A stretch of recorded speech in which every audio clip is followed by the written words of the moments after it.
sentimento. Não vê que dentro do peito tem um coração.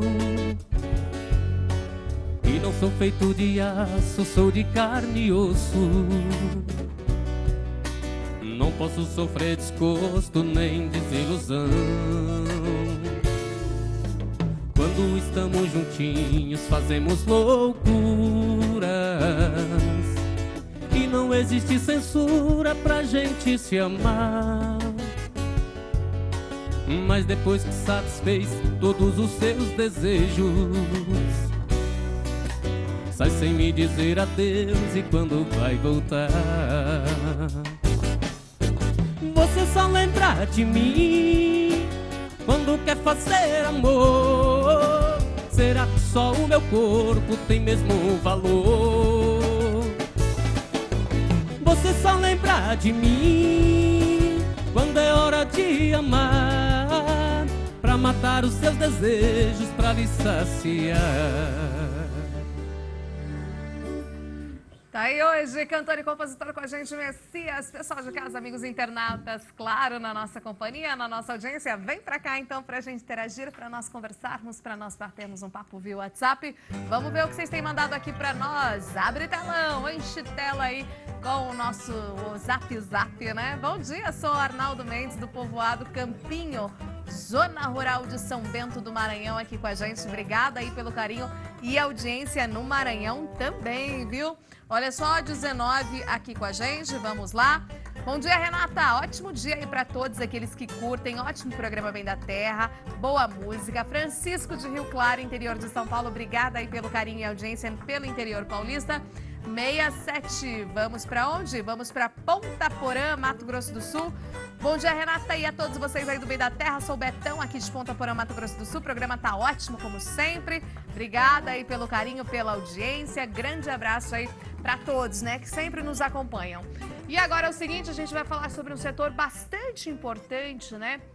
Quando a gente coloca dentro do quesito da pecuária, que é a suinocultura também, né? O mercado, ele até que vem sendo, digamos, beneficiado pela questão da peste suína que está acontecendo lá no mercado asiático e aí favorecendo mais, né, as exportações brasileiras, mas tudo o que aconteceu assim em relação não só ao mercado, quanto à sanidade, quanto ao que vem acontecendo com essa cadeia da suinocultura, é o que a gente vai entender melhor a partir de agora com o nosso próximo convidado, que é o médico veterinário e também presidente da Comissão Técnica de Alimentos do Conselho Regional de Medicina Veterinária de São Paulo, o senhor Ricardo Calil. Vem para cá, bom dia, bem-vindo, tudo jóia? Prazer recebê-lo aqui.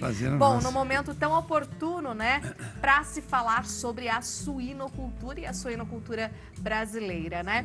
Me fale um pouco sobre esse histórico, né? Antes da gente ir para a parte do que vem acontecendo em relação à peste suína e tudo mais no mercado asiático, aqui, né? Como foi essa evolução? Bom, o Brasil a gente poderia dizer que é um case especial, né? Porque a suinocultura, ela vivia assim uma fase muito ruim, né? A criação não tinha muita tecnologia e a partir de um determinado momento que o mercado começou a mostrar que queria comprar carne suína, mas ela teria que ter algumas características, né? Como, por exemplo, não ter quantidade muito grande de gordura e tal, houve uma revolução tecnológica, né? Eu acredito que em 20 anos, o suíno, que era aquele meio rústico, né, meio rudimentar, passou a ser um suíno de qualidade, com um padrão zootécnico muito bom. Muito mais profissional, né? A cadeia se profissionalizou de fato. Aqui no interior paulista mesmo, já tive a oportunidade de realizar algumas entrevistas, né, reportagens, e tem toda uma questão assim sanitária fortemente cumprida. Não é só um banho não que você tem que tomar às vezes 2 banhos para entrar lá no frigorífico, enfim, entender todo aquele processo e toda a parte assim muito de equipamentos, né, de vestimenta também. Então, isso é muito importante, né? Aqui no Brasil, esse case realmente da suinocultura, ele tem esse sucesso devido também a essa preocupação com a sanidade, questão sanitária? Ah, mas não tem nem dúvida. Hoje a gente sabe muito bem que o resultado financeiro do agronegócio, por exemplo, quando se trata com pecuária, né, e com, no caso, a suinocultura, isso está diretamente relacionado com o cuidado sanitário. Se você não tem cuidado sanitário, a produtividade sempre será abaixo do esperado. E isso vai influenciar diretamente no resultado financeiro. Então, hoje, a questão sanitária não é, uma sofisticação, né? O Brasil vive eu diria, uma incoerência, né? Ao mesmo tempo que nós temos grandes produtores, até médios produtores com muita tecnologia, e aí os programas de biosseguridade estão incluídos, nós temos produtores pequenos ou até alguns médios que ainda não resolveram adotar critérios sanitários adequados. E isso coloca em risco. A questão da China é um exemplo que nos serve, porque a China é um grande produtor de suíno. Sim. E passa agora por um grande problema, por quê? Por uma questão sanitária. E que não vai envolver só a questão de exportação e importação, mas envolve a própria subsistência, a sobrevivência da cadeia produtiva, né? Quando você tem que sacrificar um monte de animais, você está jogando padrão zootécnico fora, investimento fora, né? E que isso para recuperar demora, né? Com toda certeza, né? E realmente é uma notícia que a gente fala, favorece, né, o mercado brasileiro. No entanto, ninguém gosta, né? Nenhum país gostaria de passar pelo que eles vêm passando e como isso aconteceu, né? A gente vem acompanhando diariamente aí nos jornais e tudo mais, mortes e enfim, tem que ser eliminado, né, esse rebanho. Então isso é preocupante realmente, né? Embora não tenha nenhum problema para o consumidor, o problema grave é para o próprio animal. E nós já vivemos isso na década de 70. Então, para nós, ter um lado do mundo com um problema grave desse, também nos deixa em alerta, porque o vírus está circulando. E hoje, o mundo virou praticamente uma caixinha, né? Você tem gente viajando, você tem movimentação de mercadorias, e tudo isso pode colocar em risco também a nossa situação no Brasil. Então, nós precisamos agora ter um cuidado muito maior do que já tivemos, exatamente para que a gente não tenha uma surpresa muito ruim. Senhor Calil, quais são para quem está em casa entender, né, quais são essas características, né, que traz e que demonstra que o animal está com a peste suína, você como médico veterinário também? Bom, nós temos a peste suína clássica e temos a africana. Na verdade, a sintomatologia é muito parecida, né? E a grande questão é que quando o animal começa a apresentar, por exemplo, febre, pode ter hemorragia, ele tem dificuldade respiratória, né? É um sintoma muito clássico disso aí, que o animal está doente. Então, o que é importante é não esperar o animal ficar doente, é a gente não introduzir o vírus nas propriedades. Então, quando você estava falando, Renata, a respeito dessa questão de tomar banho e tal, aquela coisa toda, muita gente diz, eu fui numa criação aí, e uma frescura, tem que tomar banho, trocar de roupa e tal. Isso não é frescura. Sim. Isso é absolutamente necessário para a preservação da criação. Então, aquelas proprietárias... Mesmo quando você vai entrar, você está vindo de outros lugares e justamente você não sabe, né? O que você traz na por roupa, onde você circulou, traz no né? pé, exatamente, esses vírus e tudo mais, né? Então, o que a gente tem que ter em mente hoje é que criações precisam ter cuidados de biosseguridade. E nisso envolve, inclusive, esses que você disse, olha, tem que tomar banho e tal. Tanto que a suinocultura, quando ela atinge um determinado patamar, você tem, a gente chama de criação em vários sítios, né? Ou seja, você separa a parte criatória, a parte de engorda, tudo é separado exatamente, porque se você tiver a introdução de algum agente patogênico, algum micro-organismo, algum vírus, isso vai ficar restrito àquela região, não vai comprometer toda a criação. Ah, entendi. Mas às vezes você tem criadores que misturam tudo. Exatamente. Inclusive né? com outras espécies animais, que podem trazer, pode ser um reservatório de um determinado agente que não causa doença para aquela espécie, mas para outra causa. Então, as pessoas acham que isso tudo não tem importância, não tem problema nenhum. Às vezes frescura, né? E não Exatamente, consegue entender, ter esse entendimento exatamente. da questão realmente sanitária, né? E para não só o animal, claro, ser beneficiado com isso, mas você também se precaver em relação à sua saúde, né? Sem dúvida. Agora, em relação, por exemplo, a essa questão mesmo da peste suína, lá na Ásia, você vê assim um norte, né? Para a resolução dessa questão, quanto tempo será que eles devem demorar e ter essa questão, digamos, pelo menos parcialmente Controlada. resolvida ou controlada? Você imagina que a China é um país enorme, é uma população muito grande, onde você tem uma parte da região do país que é relativamente pobre, não tem tanta estrutura, né? Você imagina que problema que é, porque você tem caminhões circulando, veículos, né? É muito complexo isso. Isso custa muito caro, vai ser difícil, demorado para recuperar o rebanho, porque você não adianta só você buscar aumentar o número de animais. Você tem que ter um número de animais com qualidade genética, para que você possa ter produtividade. Então, isso tudo vai demorar muito para a China conseguir se organizar. É uma oportunidade para o Brasil, sem dúvida nenhuma, né? Mas é preciso também aproveitar essa experiência negativa que está acontecendo lá e nós ficamos espertos aqui. Porque no Brasil ainda nós temos muito abate clandestino. Nós temos muitos suínos sendo abatidos sem nenhum controle sanitário. Sim. E os resíduos desses animais vão para onde? Exatamente. Muitas vezes vão para córregos, rios, ficam abandonados às vezes na propriedade, em contato com aves que estão circulando também, que levam, né, com facilidade. E como é que você vê, né, o senhor vê essa fiscalização em cima disso, por exemplo, desses abates clandestinos, né? Como é que tem sido feito, né, esse monitoramento e até, digamos assim, essa denúncia, né? Olha, eu como profissional, eu poderia dizer o seguinte: hoje nós vivemos uma fase meia incoerente do país, né? Porque ao mesmo tempo que nós temos hoje grandes horizontes para exportar mais animais, para criar mais, aumentar a produtividade no país, não só de suíno, bovino, aves e tal, que é o nosso forte, a gente está com legislações hoje conflitantes. Nós temos aí um tal de selo arte que foi criado aí, que, entre aspas, pode ajudar o pequeno produtor. Poderia ajudar o pequeno produtor se ele for organizado, se ele for fiscalizado. Agora, se ele for um pequeno produtor, como a gente está vendo, que pode produzir na sua propriedade sem controle nenhum, isso pode ser um grande problema. Imagine que o indivíduo cria alguns suínos lá, criado com resto de comida, de restaurante, resto de agricultura e tal. E ele pega esse animal, que não tem padrão zootécnico, e abate, e faz linguiça e começa a vender. Imagine que esse animal fique doente. Ele é abatido, sem controle nenhum. Essa carne vai para um produto, que às vezes uma linguiça crua, por exemplo, que pode circular por aí. Né? Sim. Como é que fica isso? Como é que nós vamos controlar isso? O país é imenso.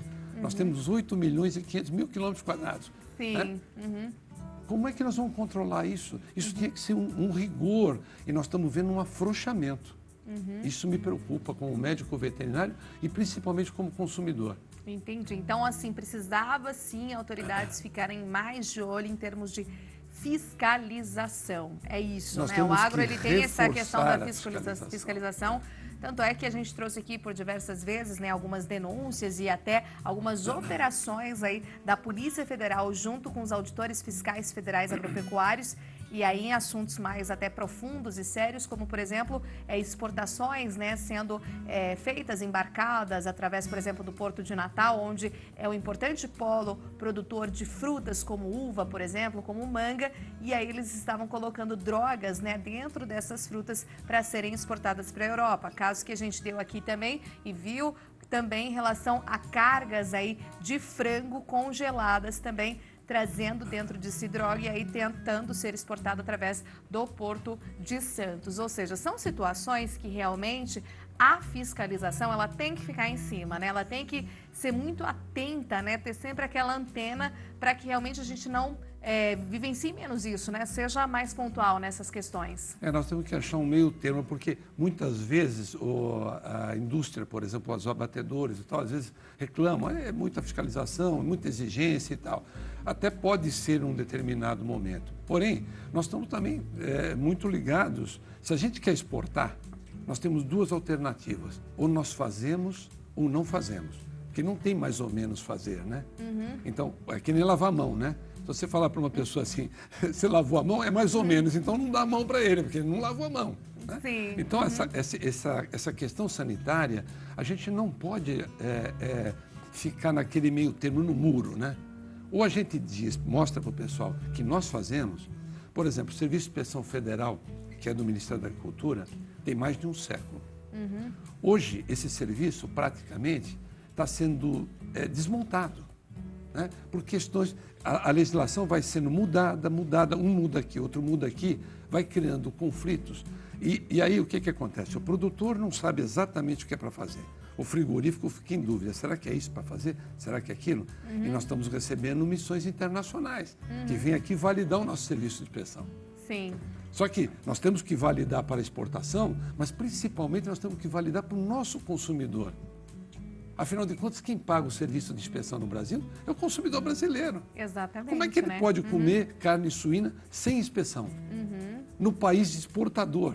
Grande, importante Como é que exportador, pode? né? Exatamente. Então, é realmente ter esse sistema funcionando mais forte, Para mais... todo mundo, para exportação e para o mercado local também. Porque senão é incoerente isso. Exatamente. Não só as que saem, né, do país e vão com todas as regras, procedências, sistema aí de rastreabilidade, mas aqui também, a que nós consumimos, que siga aí essas mesmas orientações Sem dúvida, e padrões. sem dúvida. Muito obrigada, então, por estar aqui com a gente. Doutor Calil, deixa o seu contato aqui para nós, como é que faz para a gente localizá-los? Normalmente é no Conselho Regional de Medicina Veterinária de São Paulo. Certo. Né? Pode deixar todos os contatos para nós? Tem o site que é crmvsp.gov.br. Perfeito. Né? Esse é o melhor para contato. E tá aí na tela também o telefone aí de contato. Isso. Tá bom, então, muito obrigada. Foi um prazer. Obrigada, prazer é o nosso. Continue aqui comigo. Vamos, então, curtir mais do som aí do cantor Messias. Mas antes, me fale um pouquinho como é que você está desenhando o seu trabalho para esse ano, Messias, o que você está planejando, enfim, foco total na carreira artística. Isso, a gente tá como esse projeto é novo, né? Então a gente está planejando pegar para valer esse ano, para ver se a gente faz mais shows, né? Para dar uma arrancada, né? Pra Uma ser visibilidade, né? Uma visibilidade. E Eu sou mais conhecido só aqui zona sul de São Paulo e Minas, né? Que sou de Minas, então a minha região. Mas eu pretendo expandir para o Brasil, né? E quem são suas referências musicais? Quem que você gosta, curte? Olha, eu sou mais dos mais antigos, né? Dos mais de trás. Então, minha referência, assim, desde criança era o Zezé de Camargo, né? Sim. Zezé de Camargo e Luciano. Cresci ouvindo eles, o Chitãozinho Chororó. Então, essa turma aí, Bruno e Marrone. A turma dos amigos, né? A turma dos amigos. Vamos de som, sucesso e talento com Messias e banda.